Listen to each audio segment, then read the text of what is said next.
Hello friends, आप सभी का स्वागत है हमारे यूट्यूब चैनल पर। आज हम डिस्कस करेंगे साइकोलॉजी के कुछ मोस्ट इम्पॉर्टेंट क्वेश्चंस। उससे पहले अगर आपने चैनल को अभी तक सब्सक्राइब नहीं किया है तो अभी सब्सक्राइब कीजिए और बेल आइकन दबाना ना भूलें, जिससे कि आपको आने वाले वीडियोस के नोटिफिकेशंस मिल सकें। चलिए आज का सेशन स्टार्ट करते हैं। क्वेश्चन नंबर फर्स्ट देखिए, राष्ट्रीय पाठ्यचर्या फ्रेमवर्क 2005 ने अपनी समझ कहाँ से प्राप्त की है। ऑप्शंस हमें दिए हैं व्यवहारवाद, रचनावाद, संज्ञानात्मक सिद्धांत या मानवतावाद। तो अपना जो एनसीएफ 2005 है वो क्या कहता है कि बच्चा जो है वो ज्ञान का निर्माण स्वयं करता है और शिक्षक क्या है, शिक्षक की भूमिका है एक सुविधादाता की, जो फैसिलिटेटर होता है वो उसकी भूमिका है।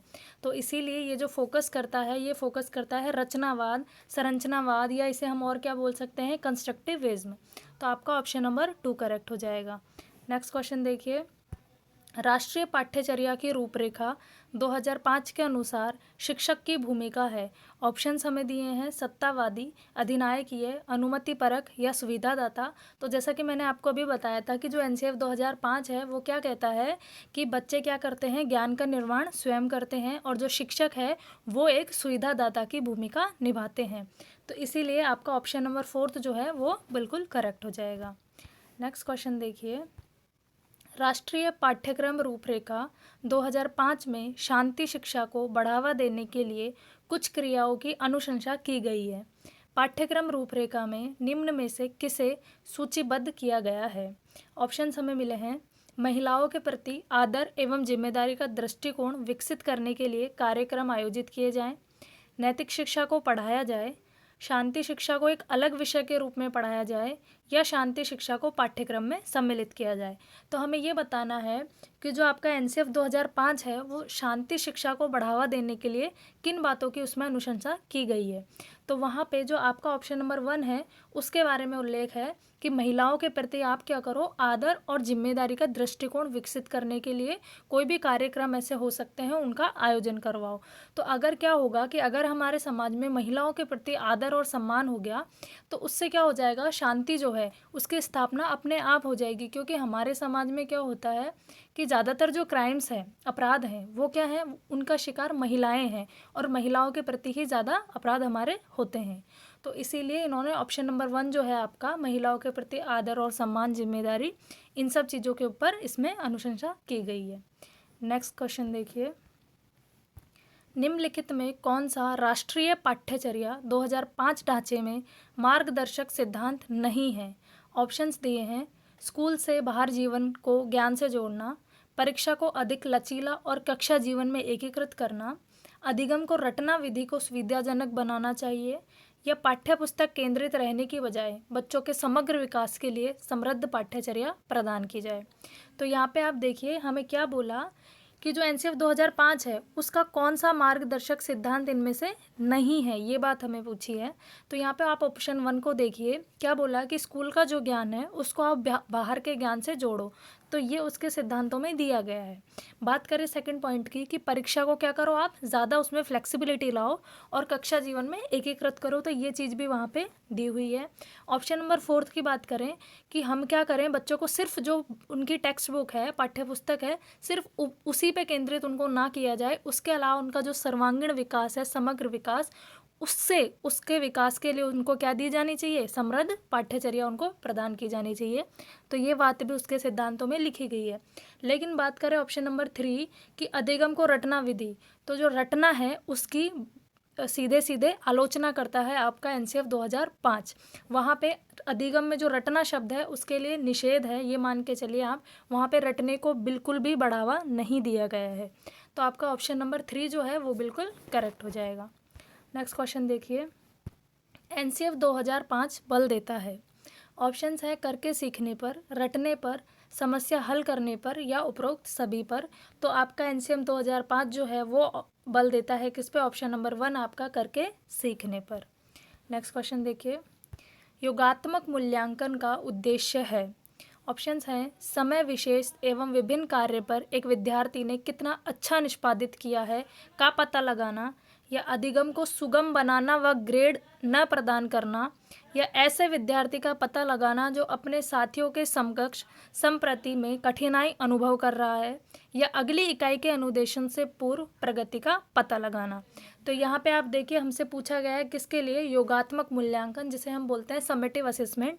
ये क्या होता है, आपके 6 महीने के अंतराल पे ये लिए जाते हैं। तो इसमें क्या होता है कि इसका उद्देश्य हमसे पूछा है, तो इसका उद्देश्य आपका होगा ऑप्शन नंबर 1। इसमें क्या किया जाता है कि मान लो 6 महीने के गैप में ये होता है, तो उस 6 महीने के अंतराल में जो भी स्टूडेंट को ज्ञान दिया गया है, जो भी पाठ्यपुस्तक से संबंधित या अन्य कोई भी कार्य उसको सिखाए गए हैं, तो उसमें किस बच्चे ने कितना अच्छा निष्पादन किया है, इसी का पता लगाना क्या होता है, योगात्मक मूल्यांकन का उद्देश्य होता है। तो आपका ऑप्शन नंबर 1 करेक्ट है। नेक्स्ट क्वेश्चन देखिए, वाइगॉत्स्की के अनुसार वह कार्य जो बालक अकेले के लिए अत्यधिक कठिन है परंतु किसी प्रौढ़ और अधिक कुशल साथी की सहायता से करना संभव हो कहलाता है। ऑप्शंस हमें दिए हैं, निर्देशित सहभागिता, स्कैफोल्डिंग, आसन विकास क्षेत्र, या अंतः व्यक्ति निष्ठता। तो यहाँ पे बात हुई है वाइगॉत्स्की की कि उन्होंने क्या बोला था कि एक बालक है वो क्या करेगा कि कुछ कार्य ऐसे हैं जिनको वो अकेला नहीं कर सकता, उसे कठिनाई महसूस होगी, लेकिन अगर उसे किसी प्रौढ़ का या उससे जो अधिक अनुभवी जो लोग हैं, कुशल जो साथी हैं, अगर उनकी सहायता प्राप्त हो जाए तो क्या हो जाएगा, उस बालक के लिए उस काम को करना संभव हो जाएगा। तो ये जो चीज़ है ये क्या कहलाती है, तो ये कहलाती है आपका ऑप्शन नंबर 3 आसन विकास क्षेत्र, जिसे हम ZPD zone of proximal development भी कहते हैं। नेक्स्ट क्वेश्चन देखिए, शिक्षा मनोविज्ञान की विषय वस्तु निम्न में से किन मुख्य कारकों के ओतप्रोत घूमती है। ऑप्शंस हमें दिए हैं, शिक्षार्थी एवं अधिगम अनुभव, शिक्षक एवं अधिगम प्रक्रिया, अधिगम परिस्थितियाँ, या सभी विकल्प सही है। तो यहाँ बात हुई आपकी एजुकेशनल साइकोलॉजी शिक्षा मनोविज्ञान की कि उसमें जो विषय वस्तु है वो इन 4 ऑप्शंस में से किसके आसपास की बातें करती है। तो उसमें हमने शिक्षार्थी के बारे में भी पढ़ते हैं, हम अधिगम अनुभव के बारे में भी पढ़ेंगे, शिक्षक के बारे में भी हम पढ़ेंगे शिक्षा मनोविज्ञान में, अधिगम प्रक्रिया की भी वहाँ बात होगी और अधिगम परिस्थितियों की भी वहाँ बात होगी। तो यहाँ पे क्या हो जाएगा, आपका ऑप्शन नंबर 4 बिल्कुल सही हो जाएगा कि जितने भी विकल्प दिए गए हैं सभी के बारे में क्या है, शिक्षा मनोविज्ञान की जो विषय वस्तु है वो इन सभी चीज़ों से रिलेटेड है। नेक्स्ट क्वेश्चन देखिए, विकास हमेशा बच्चे की उम्र से मेल खाता है, यह किस सिद्धांत के कारण होता है। ऑप्शन हमें दिए हैं, निरंतरता, एक समान पैटर्न, एकीकरण, या व्यक्तिक भिन्नता। तो हमें यहाँ बताना है कि एक लैंग्वेज दी गई आपको कि जो भी डेवलपमेंट होगा, विकास होगा, वो हमेशा बच्चे की जो उम्र है उससे मेल खाएगा। तो इसमें कौन सा विकास का सिद्धांत काम कर रहा है, तो यहाँ पे आपका जो ऑप्शन नंबर 2 है, एक समान पैटर्न, वो वाला अपना सिद्धांत। इसका रीज़न है कि क्या, कि हमेशा जो विकास होता है वो बच्चे की उम्र से मेल खाता है। जैसे कि क्या है कि भाई अगर 6 महीने का बच्चा है तो वो क्या करेगा, बैठना सीखेगा। 1 साल तक बच्चा जब आएगा तो 1 साल की उम्र में वो चलना सीखेगा, 2 साल में वो दौड़ना सीखेगा। तो ये सब क्या है, ये है एक समान पैटर्न का सिद्धांत। उसके अंतर्गत क्या होता है कि विकास एक उम्र के हिसाब से फिक्स्ड होता है कि ऐसी क्रियाएं बच्चे कर पाएंगे। नेक्स्ट क्वेश्चन आप देखिए, निम्न में से उपलब्धि अभिप्रेरणा पर किन लोगों ने काम किया। ऑप्शंस दिए हैं, फ्राइड एवं यूंग, मिल्कर एवं डॉलर्ड, मैस्लो एवं मैकडूगल, और मैकक्लीलैंड एवं एटकिंसन। तो यहाँ पे बात हुई है उपलब्धि अभिप्रेरणा की। तो उपलब्धि अभिप्रेरणा पे जिन लोगों ने काम किया वो है आपके ऑप्शन नंबर 4 मैकक्लीलैंड एवं एटकिंसन। बात करें फ्राइड और युंग की, तो इन्होंने बात की थी अचेतना और चेतना जो होती है, अपने अचेतन मन और चेतन मन के बारे में। और बात करें मैस्लो और मैकडूगल की, तो मैस्लो ने तो हमें दिए थे आवश्यकता का जो वो था आपका, वो इन्होंने बताया था आवश्यकता के बारे में। और मैकडूगल जो थे उन्होंने हमें बताए थे इमोशन और इंस्टिंक्ट जो होते हैं अपने, उनके बारे में इन्होंने बताया था। जो मूल प्रवृत्ति और जो संवेग होते हैं उनके बारे में बताया था आपको मैकडूगल ने। नेक्स्ट क्वेश्चन देखिए, व्यक्तित्व मापन की वस्तुनिष्ठ विधियों में निम्न में से कौन सी विधि नहीं मानी जाती है। ऑप्शंस हैं, नियंत्रित निरीक्षण, रेखाचित्र द्वारा प्रदर्शित मापनी, व्यक्तित्व के संकेत के रूप में शारीरिक परिवर्तन, या अभिज्ञापक प्रश्नावली। तो यहाँ पूछा कि व्यक्तित्व मापन की जो विधियाँ होती हैं उनमें से कौन सी विधि को वस्तुनिष्ठ विधि में नहीं माना गया है। तो आपका ऑप्शन नंबर 3 जो है, व्यक्तित्व के संकेत के रूप में शारीरिक परिवर्तन, ये व्यक्तित्व मापन की वस्तुनिष्ठ विधियों के अंतर्गत नहीं आती है। तो ऑप्शन नंबर 3 करेक्ट हो जाएगा। नेक्स्ट क्वेश्चन, निम्नलिखित में से कौन सा कथन सत्य है? ऑप्शन हमें दिए हैं, घोड़े को तालाब तक ले जाया जा सकता है और उसको पानी पीने के लिए बाध्य किया जा सकता है। तो क्या ऐसा पॉसिबल है? हम उसको तालाब तक तो ले जा सकते हैं, ये बात सही है, लेकिन उसको क्या बाध्य कर सकते हैं? नहीं कर सकते। तो ऑप्शन गलत हो गया। सेकंड ऑप्शन देखें, घोड़े को न तो तालाब तक ले जाया जा सकता है और न ही पानी पीने के लिए बाध्य किया जा सकता है। तो यहाँ पे भी ये चीज़ गलत है, क्योंकि हम उसे तालाब तक तो ले जा ही सकते हैं। तो ये गलत हो गया आपका। तीसरा लिखा है, घोड़े को तालाब पर ले जाकर उसको पानी पिलाने के लिए सब कुछ किया जा सकता है। तो ये भी सही नहीं है आपका। चौथा देखें, घोड़े को तालाब तक ले जाया जा सकता है लेकिन उसको पानी पीने के लिए बाध्य नहीं किया जा सकता। तो ये स्टेटमेंट आपकी पूरी तरह करेक्ट है कि आप क्या कर सकते हो, एक घोड़े को तालाब तक तो ले जा सकते हो, लेकिन अभिप्रेरणा या तत्परता के अभाव में आप उसे पानी पीने के लिए बाध्य नहीं कर सकते। तो ये कथन आपका सत्य है। नेक्स्ट क्वेश्चन, निम्नलिखित में से कौन सा मेल सही नहीं है? अंतर्मुखी स्वयं अपने में रहना। तो ये बिल्कुल सही है कि जो अंतर्मुखी लोग होते हैं वो क्या करते हैं, अपने में ही लीन रहते हैं।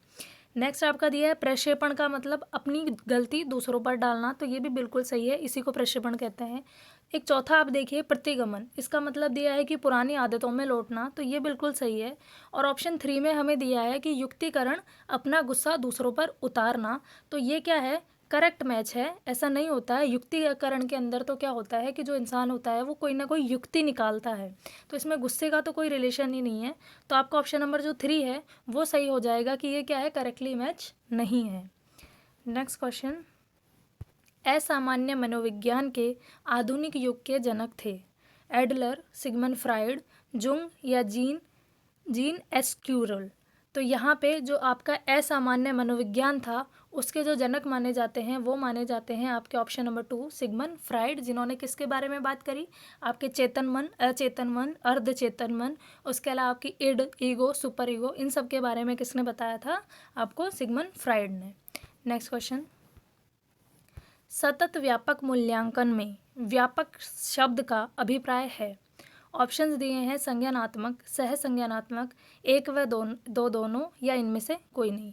तो यहाँ पे बात हुई है कि जो आपका CCE होता है, सतत एवं व्यापक मूल्यांकन, उसमें जो शब्द आया आपका व्यापक, इसका क्या मतलब है? तो इसका मतलब संज्ञानात्मक भी होता है और इसका मतलब सह संज्ञानात्मक भी होता है, क्योंकि जो आपका CCE है, सतत एवं व्यापक मूल्यांकन, उसमें आपकी संज्ञानात्मक जो चीज़ें हैं उनका भी मूल्यांकन होगा और सह संज्ञानात्मक जो हैं उनका भी, दोनों क्षेत्रों का मूल्यांकन होगा, संज्ञानात्मक क्षेत्र और सह संज्ञानात्मक क्षेत्र। तो यहाँ पे आपका ऑप्शन नंबर 3 जो है वो बिल्कुल सही है कि एक व दो दोनों सही हैं।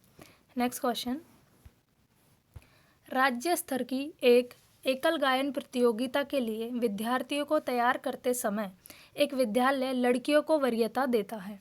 यह दर्शाता है, ऑप्शंस हैं, प्रगतिशील चिंतन, वैश्विक प्रवृत्तियाँ, प्रयोजनात्मक उपागम या लैंगिक पूर्वाग्रह। तो यहाँ कंडीशन ये दी है कि क्या हुआ, एक गायन प्रतियोगिता है जो सिंगिंग कंपटीशन होता है, तो उसमें जो स्कूल है वो क्या कर रहा है, लड़कियों को प्रेफरेंस दे रहा है, प्रायोरिटी दे रहा है। तो ये जो बात है, ये इस बात को पढ़ के आपको क्या लग रहा है कि ये किस चीज़ को दर्शाता है? तो ये दर्शा रहा है आपके ऑप्शन नंबर 4 लैंगिक पूर्वाग्रह को, कि नॉर्मली सिंगिंग और डांसिंग से रिलेटेड जो भी चीज़ें होती हैं तो क्या माना जाता है कि सिंगिंग और डांसिंग में लड़कियां जो होंगी वो ज़्यादा अच्छा परफॉर्म कर पाएंगी कंपैरिजन विथ बॉयज़। तो इसीलिए ज़्यादातर स्कूलों में क्या हुआ कि लड़कियों को प्रेफरेंस दी जाती है। तो ये दर्शा रहा है हमारे लैंगिक पूर्वाग्रह को, क्योंकि ज़रूरी नहीं है कि सिंगिंग है और डांसिंग है तो लड़कियां ही अच्छा परफॉर्म कर सकती है, लड़के भी कर सकते हैं। तो यहाँ पे आपका ऑप्शन नंबर 4 सही हो जाएगा। नेक्स्ट क्वेश्चन, किस आयु काल में मानसिक विकास अपनी उच्चतम सीमा पर पहुंच जाता है?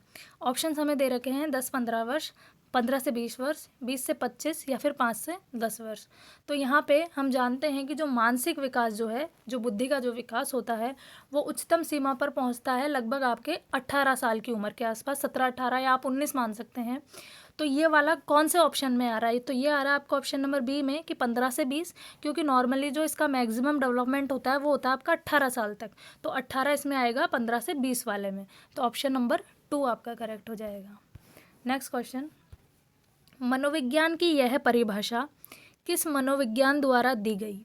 सबसे पहले मनोविज्ञान ने अपनी आत्मा का त्याग किया, फिर उसने अपने मन या मस्तिष्क का त्याग किया, उसके बाद उसने चेतना का त्याग किया और अब यह व्यवहार की विधि को स्वीकार करता है। तो ये जो आपको डेफिनेशन दी गई है ये किसके द्वारा दी गई है? ऑप्शंस में दे रखे हैं James William, Crow and Crow, Woodworth R S या स्किनर। तो ये जो परिभाषा है ये है आपकी option number 3 Woodworth R S की। इसको एक बहुत ही शानदार परिभाषा माना जाता है क्योंकि इसमें क्या हो गया, आपका जो मनोविज्ञान है उसका पूरा जो पास्ट है, जो इतिहास है वो पूरा उभर कर आ रहा है कि सबसे पहले जो मनोविज्ञान था उसको किसका विज्ञान कहा जाता था? आत्मा का विज्ञान। फिर क्या हुआ, फिर इसको मन या मस्तिष्क का विज्ञान मानने लगे। उसके बाद इसमें बात आई चेतना की कि मनोविज्ञान क्या है? चेतना का विज्ञान है। लेकिन फिर फाइनली क्या हुआ कि मनोविज्ञान क्या है? व्यवहार का विज्ञान है। तो अभी फिलहाल हम व्यवहार का ही विज्ञान मान के इसकी स्टडी करते हैं। तो आपका ऑप्शन नंबर 3 सही हो जाएगा। नेक्स्ट क्वेश्चन देखिए, निम्नलिखित में से कौन सा कारक अधिगम को प्रभावित करने वाला नहीं है? ऑप्शन दे रखे हैं अधिगमकर्ता, अधिगम अनुभव, मानव व भौतिक संसाधन या उद्देश्यहीनता। तो बात हुई है कि ऐसा कौन सा कारक है जो अधिगम को प्रभावित नहीं करेगा, आपकी लर्निंग को अफेक्ट नहीं करेगा। तो अधिगमकर्ता तो अफेक्ट करेगा, अधिगम अनुभव वो भी अफेक्ट करेंगे। बात करें मानव व भौतिक संसाधन की तो उनका भी प्रभाव इस पे पड़ेगा। लेकिन उद्देश्यहीनता, उद्देश्यहीनता जो है आपका एमलेसनेस, तो इसका कोई भी प्रभाव अधिगम पर नहीं पड़ेगा। तो आपका ऑप्शन नंबर 4 बिल्कुल सही है कि उद्देश्यहीनता जो है वो अधिगम को प्रभावित नहीं करेगा। नेक्स्ट क्वेश्चन, निम्नलिखित में से कौन सी अवस्था संप्रत्यों के संपूर्ण विकास की अवस्था है? पियाजे के अनुसार निम्न है। ऑप्शंस में हमें दिए हैं अमूर्त संक्रियात्मक अवस्था, मूर्त संक्रियात्मक अवस्था, इंद्रिय जनित गामक अवस्था या पूर्व संक्रियात्मक अवस्था। अब बात किसकी हुई है? संप्रत्यों के संपूर्ण विकास की, कि जो आपके कॉन्सेप्ट होते हैं उनका कंप्लीट जो डेवलपमेंट है वो कौन से स्टेज तक आपके हो जाता है। तो वो जो होता है वो होता है आपका ऑप्शन नंबर 1 अमूर्त संक्रियात्मक जो अवस्था है, आपकी फॉर्मल ऑपरेशनल जो स्टेज है, वहाँ तक आने तक क्या होता है, बच्चों का जितने भी कॉन्सेप्ट्स होते हैं वो कम्प्लीटली डेवलप हो जाते हैं। और हमारे जो पियाजे जो थे विद्वान, उन्होंने क्या किया था कि जो आपकी डेवलपमेंट की जो स्टेजेस हैं उनको 4 अवस्थाएं बताई थी उन्होंने विकास की। उसके अंदर सबसे पहली जो उन्होंने बताई थी वो आपके बताई थी सेंसरी मोटर, जो बताई थी उन्होंने 0 से 2 साल तक की। उसके बाद उन्होंने बताई थी आपकी प्री ऑपरेशनल, जो सेंसरी है उसको हम इंद्रिय जनित कहते हैं। उसके बाद प्री ऑपरेशनल जिसे हम पूर्व संक्रियात्मक कहेंगे, तो वो उन्होंने बताई थी 2 से 7 साल के लिए। उसके बाद उन्होंने बताई थी तीसरे नंबर पर कॉन्क्रीट ऑपरेशनल स्टेज, जिसे हम क्या कहते हैं, मूर्त संक्रियात्मक अवस्था। तो ये आपकी बताई थी 7 से 11 साल तक के लिए। और उसके बाद लास्ट में आती है फॉर्मल ऑपरेशनल स्टेज, जिसे हम बोलते हैं अमूर्त संक्रियात्मक अवस्था।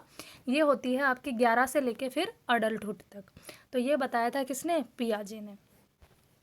यहाँ पे फ्रेंड्स लास्ट में क्वेश्चन ऑफ द डे ये आपके लिए है। इस क्वेश्चन का आंसर आप कमेंट बॉक्स में देंगे। क्वेश्चन है कि किशोरों में संवेग के नियंत्रण का सबसे अच्छा उपाय निम्नलिखित में से कौन सा है? ऑप्शंस हमें दिए हैं युक्तिकरण, प्रक्षेपण, शोधन या दमन। तो इसका जो भी आंसर आपको उचित लगे वो आप कमेंट बॉक्स में कमेंट करके ज़रूर बताइएगा। आज के वीडियो में फ्रेंड्स इतना ही। अगर आपको ये वीडियो पसंद आया हो तो वीडियो को लाइक ज़रूर करें और चैनल को सब्सक्राइब ज़रूर करें। Thank you.